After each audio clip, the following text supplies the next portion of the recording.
Vous êtes-vous déjà demandé à quoi ressembleraient nos sociétés si elles étaient matriarcales? Ou peut-être comme moi, vous avez longtemps pensé que le matriarcat n'était qu'un patriarcat en jupon? Bienvenue dans le fil d'argent, le podcast qui dévoile les tissages de nos univers. C'est toujours Anne, ancienne des temps modernes, et aujourd'hui nous allons ensemble nous souvenir d'une vie où l'équilibre et la paix étaient un peu plus présentes. Nous parlons de matriarcat, ou plus précisément ce que l'on appelle les sociétés matrilinéaires et les cultures du féminin central. Alors installez-vous confortablement dans ma cour arrière, à l'ombre de l'arbre de la connaissance, là où les fils invisibles de nos vies se tissent, et embarquons ensemble pour ce voyage, pas comme les autres. Pendant longtemps, chaque fois que j'entendais le mot matriarcat, je ressentais une aversion presque instinctive. Et cela ne venait pas de ce que ce mot désignait, mais de sa sonorité elle-même. Il ressemblait un peu trop phonétiquement au patriarcat, un système qui, depuis quelques siècles et jusqu'aujourd'hui, est synonyme de domination, d'inégalité et de contrôle. C'est ainsi que j'ai commencé à me demander s'il avait existé dans l'histoire de notre planète des sociétés dites matriarcales, et surtout ce que ce mot signifiait réellement. Comment ces sociétés étaient-elles organisées? Il faut savoir qu'au départ, beaucoup d'explications concernant le matriarcat sont des théories faites principalement par des hommes. Au XIXe siècle, certains imaginent une idée qu'ils trouvent totalement logique, celle d'un matriarcat primitif, c'est-à-dire que les premières sociétés humaines auraient été dominées par les femmes avant d'évoluer vers le patriarcat. Quelques années plus tard, certains étudient des sociétés comme les Iroquois et observent des systèmes où la filiation passe par les femmes.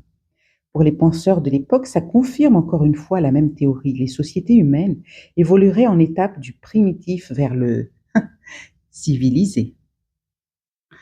Pour eux, et selon leur vision très patriarcale et même coloniale de l'époque, le matriarcat est primitif, tandis que les sociétés évoluent vers le patriarcat, qui lui est civilisé.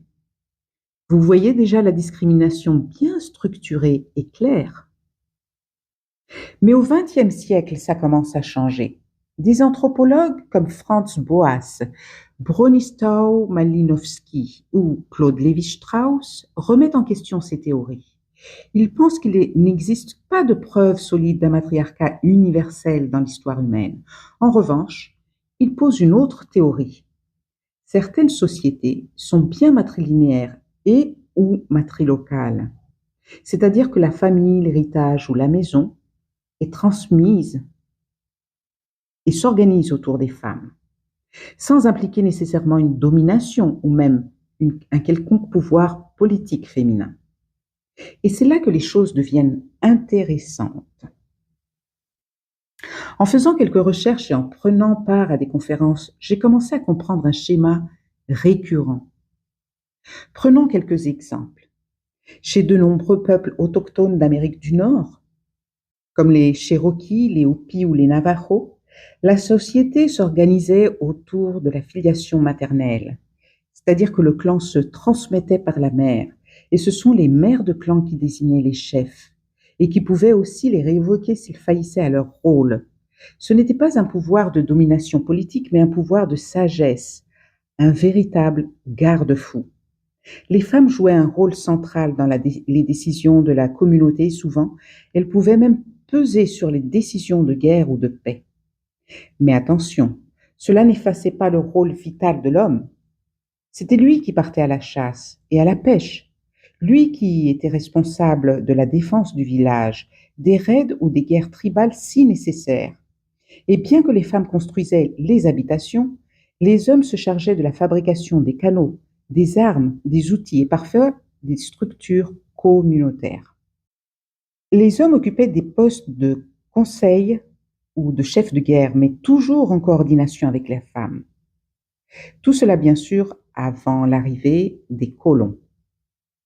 Je ne m'étendrai pas là-dessus, mais vous pouvez faire vos recherches et comprendre comment et surtout pourquoi les nouveaux arrivants ont petit à petit effacé les us et coutumes, la spiritualité et jusqu'à la langue des natifs amérindiens. Dans certaines sociétés d'Afrique de l'Ouest, comme les Akans, les Ashantis ou les Hatchans, au sein de la famille, c'était la mère qui prenait les décisions. Le clan, l'héritage, tout se transmettait par elle. Il y avait aussi les reines-mères qui, elles, avaient une influence réelle. Elles choisissaient les chefs et pouvaient les retirer de leurs fonctions si c'était nécessaire et veillaient à ce que le pouvoir reste équilibré. Là non plus, leur autorité n'écrasait pas les hommes. Elle encadrait, elle protégeait et guidait la communauté, parfois même intervenait dans les décisions de guerre ou de paix. Et comme pour les Amérindiens, le rôle des hommes était vital. Protection, sécurité, approvisionnement, construction et leadership politique et cérémoniel. Les Minangkabau, dans l'ouest de Sumatra, forment aujourd'hui la plus grande société matrilinéaire du monde. Les hommes participent aux affaires religieuses et politiques, mais ce sont les femmes qui assurent la continuité du clan et la gestion des biens familiaux. Ce système place les femmes au centre de la vie sociale, économique et familiale, leur donnant une autorité reconnue et un rôle incontournable. Et encore une fois, cela ne signifie pas un matriarcat au sens de domination. Et de nouveau, comme pour les sociétés précédentes, les hommes, loin d'être marginalisés, opprimés ou dominés, jouent un rôle essentiel en assurant la protection, la transmission des savoirs et la participation aux décisions collectives. Femmes et hommes contribuent ainsi à l'équilibre et à la survie du clan.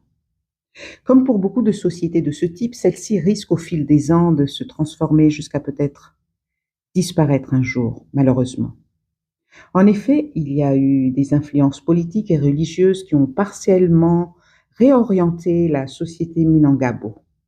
Bien que la matrilinéarité reste dominante, les influences étatiques et religieuses encouragent un modèle familial plus centré sur, devinez qui?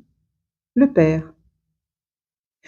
En Chine, les Mosuo vivent encore aujourd'hui dans une société matrilinéaire et matrilocale, mais avec une organisation très très différente de celle des sociétés que nous avons déjà vues précédemment. Chez les Mosuo, l'appartenance au clan et la transmission des biens passent par la mère et les enfants restent dans la maison maternelle.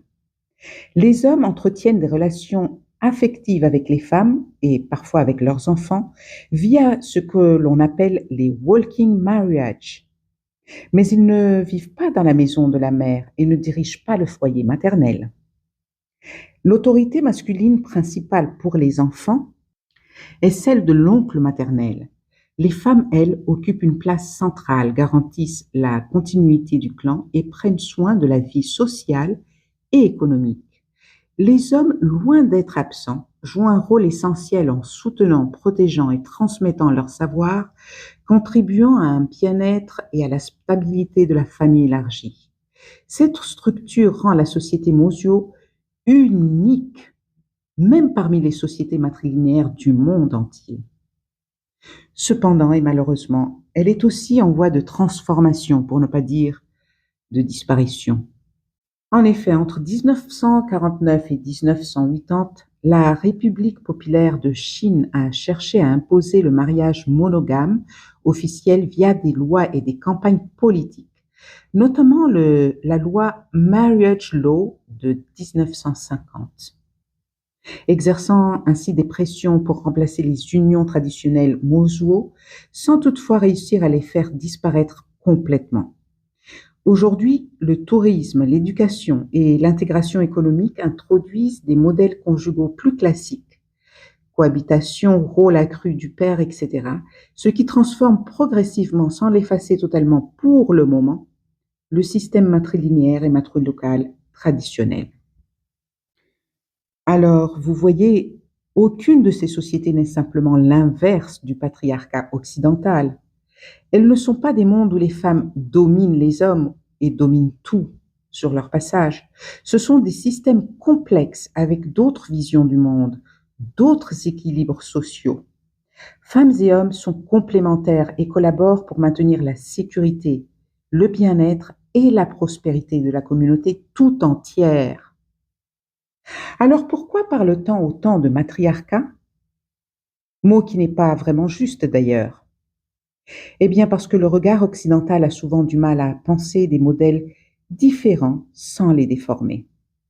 Face à ces sociétés, les explorateurs et les chercheurs ont souvent réagi de la même façon. Choc culturel, incompréhension, parfois même fascination, mais toujours dénigrement. On les a décrites comme exotiques ou primitives. On les a transformées en mythes, comme celui des Amazones. Mais surtout, on a projeté dessus nos propres catégories. Au fond, ce que l'Occident appelle matriarcat n'est pas une réalité observée, mais une interprétation, une manière de traduire l'inconnu avec des concepts familiers. Au fil de mes recherches sur ce thème, une image vient et revient sans cesse. Une image qui comporte en elle tant de réponses. Ce que j'observe lorsque je me plonge un peu plus dans les sociétés matrilinéaires et matrilocales, c'est que tout est organisé autour d'une figure centrale, la mère. Ce sont des sociétés en cercle, au milieu desquelles se trouve une figure féminine. Contrairement aux sociétés patriarcales qui sont en forme de pyramide, de triangle. À la tête, il y a le patriarche, à la base, le reste de la maisonnée. Mais alors, quelle est la différence entre une société en cercle et une société en pyramide? Et j'ouvre une petite parenthèse, ici c'est moi qui les appelle des sociétés en cercle, des sociétés en pyramide. C'est ce qui me vient à moi, ce n'est pas ce que j'ai trouvé dans mes recherches. Je ferme la parenthèse. Et c'est là que je tombe sur une chercheuse qui a éclairé ce que je ressentais déjà. Heide Güttner-Abendroth. Et ce qu'elle dit est assez précis. Selon elle, l'idée qu'on a grandi dans un monde où le patriarcat aurait toujours existé n'est pas une vérité absolue. C'est une vision du monde contemporain, une construction, une histoire racontée depuis un seul point de vue, celui du patriarcat. Elle explique que pendant très longtemps et dans de nombreuses cultures, il a existé et il existe encore des sociétés qui ne fonctionnent pas du tout sur ce modèle. Mais attention, quand elle parle de matriarcat, elle ne parle pas d'un monde où les femmes dominent les hommes. Elle parle, elle aussi, de quelque chose de complètement différent. Des sociétés sans domination. Des sociétés où le pouvoir n'est pas vertical, mais circulaire. Où l'on ne cherche pas à accumuler, mais à partager. Où les décisions ne se sont pas imposées, elles sont construites ensemble, par consensus. Elle explique que ce sont des sociétés organisées autour du lien entre les membres de la famille, mais aussi du clan. Des sociétés organisées autour de la mère, mais pas comme une figure de pouvoir, plutôt comme un centre, un point d'ancrage. Et dans ces cultures, quelque chose est profondément différent. La manière de voir le monde. La nature n'est pas une ressource à exploiter, elle est vivante, elle est sacrée. On la respecte. La richesse ne se mesure pas en accumulation, mais en équilibre avec tous les autres habitants de la Terre. Et surtout, ces sociétés ne sont pas des utopies, elles ont existé. Certaines existent encore aujourd'hui, et selon elles, elles ont réussi là où nos modèles échouent de façon dramatique. Vivre sans hiérarchie rigide, sans violence structurelle et sans domination. Alors forcément, ça amène une question. Et si ces modèles n'étaient pas juste des vestiges du passé, mais des pistes pour l'avenir? Le patriarcat existe et nous le connaissons toutes et tous. Nous y vivons depuis tellement de générations pour certains que nous pensons parfois qu'il n'y a pas d'autre façon de vivre. Mais le matriarcat, lui, n'existe pas. Pas réellement. Pas au même sens que le patriarcat. Alors, durant mes différentes recherches, j'ai voulu savoir quelle était la raison derrière ces sociétés matrilinéaires et matrilocales. C'est-à-dire pourquoi des peuples ont eu le besoin de s'organiser autour de la mère. Pourquoi ils ont décidé ça? Parce que oui, si le matriarcat n'existe pas au sens de patriarcat, Sa raison d'être ne peut pas être la même fondamentalement que celle du patriarcat, non? En réalité, comme l'ont montré de nombreux chercheurs en anthropologie et économie de la famille, de Claude Lévi-Strauss à Peggy Reeves Sunday, il n'y a pas une seule explication, plutôt un ensemble de facteurs très concrets qui rendent ce système logique et efficace. Écoutez bien ces mots, logique et efficace, parce que derrière les mots, nous pouvons entrevoir si une société est circulaire, en cercle, ou verticale, en pyramide. Alors je continue. Ils disent donc que d'abord il y a une réalité biologique simple. La maternité est toujours certaine, alors que la paternité historiquement ne l'était pas. Avant les tests modernes, il était donc plus sûr de transmettre les biens et le statut social par la lignée maternelle. Dans ce contexte, ce sont souvent les oncles maternels qui jouent un rôle central dans l'éducation et la transmission. Ensuite, il y a l'organisation économique. Dans certaines sociétés, les femmes sont au cœur de la gestion des ressources, notamment la terre et la maison, tandis que les hommes sont plus mobiles pour le commerce, la guerre et les déplacements. Il devient alors plus stable de structurer la famille autour des femmes, tandis que les hommes circulent entre différents foyers. Ces modèles apporteraient aussi une forte stabilité sociale. Les enfants grandissent dans un environnement constant, entourés de leur famille maternelle, sans les tensions parfois associées à la belle famille. Les liens entre frères et sœurs restent solides et les unités domestiques sont particulièrement durables. Enfin, certaines sociétés ont développé des formes de couples différents sans cohabitation stable. Dans ces cas-là, il n'y a pas vraiment de foyer conjugal au sens classique et c'est naturellement la famille maternelle qui devient le point d'ancrage principal, comme nous l'avons vu avec les Mosuo et leur working marriage. Ce qu'il faut bien comprendre, c'est que ces systèmes ne sont pas des matriarcats au sens d'une domination des femmes sur les hommes. Ce ne sont pas non plus des sociétés construites autour d'une volonté d'inverser le patriarcat. Ce sont avant tout des solutions pratiques adaptées à des réalités biologiques, économiques et sociales. Un constat partagé et documenté par de nombreux chercheurs. En somme, pour eux, si certaines sociétés ont privilégié la lignée maternelle, ce n'est pas par idéologie, mais parce que, dans leur contexte, c'était tout simplement la manière la plus stable et la plus efficace d'organiser la vie collective. Et vous, qu'en pensez-vous? Je vais maintenant vous exposer ce que moi j'en pense. Oui, c'est bien vrai que ces informations sont justes. La pratique et la logique sont très présentes dans toutes les sociétés matrilinéaires et matrilocales. Cependant, si l'on essaie un instant de sortir de la vision purement logique et pratique, et qu'on commence à réfléchir à ce qu'on pouvait penser au départ de l'humanité, il y a des millénaires en arrière pour certains, des siècles pour d'autres. Pour ma part, j'ai l'intime conviction que ce sont des communautés où la porteuse de vie est aussi celle qui a la responsabilité de l'équilibre et de la continuité du vivant. Voilà comment je comprends ces sociétés. Lorsqu'un être a le pouvoir de créer la vie, de donner la vie, il en a aussi la responsabilité entière. La femme, lorsqu'elle est équilibrée et libre, peut faire ressortir sa polarité féminine qui est de prendre soin, d'élever, de nourrir, de guérir. Au contraire de l'homme, elle n'a pas le besoin de conquérir ou de batailler. Son besoin fondamental est de protéger sa progéniture. Et pour protéger sa progéniture, elle a le devoir de protéger chaque membre de la famille, chaque membre de son clan. Mais pas seulement. Elle a aussi le bon sens de protéger les arbres, les plantes médicinales, les animaux, les eaux qui couvrent la planète. Tout l'écosystème qui l'entoure doit être protégé afin que sa descendance puisse vivre et s'épanouir. Lorsqu'elle est équilibrée, une femme prend soin du vivant.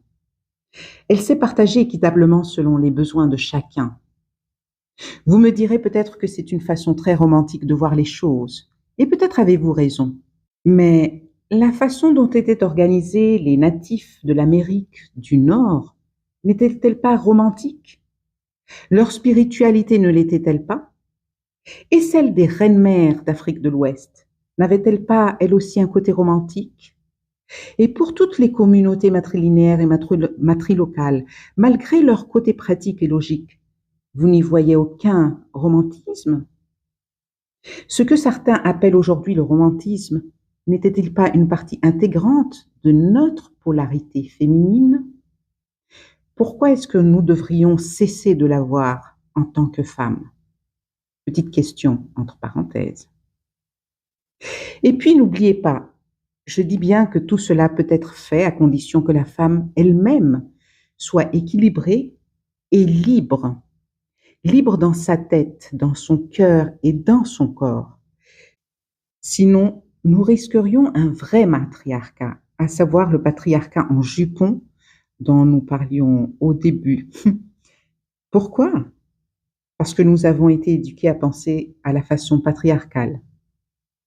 Comme les descendants des esclaves ont été éduqués à penser à la façon coloniale, il leur faut tout d'abord décoloniser leur mode de pensée et de langage avant de pouvoir se comporter et réfléchir comme des êtres libres.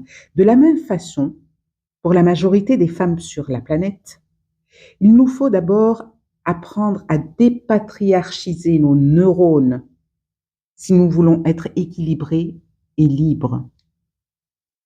Et une fois qu'une femme est équilibrée et libre, elle a besoin auprès d'elle d'un homme. La polarité masculine va avec la polarité féminine pour plusieurs raisons. L'une d'entre elles est la protection. Mais ce n'est pas la seule. Nous ne pouvons pas parler de matriarcat ou de patriarcat.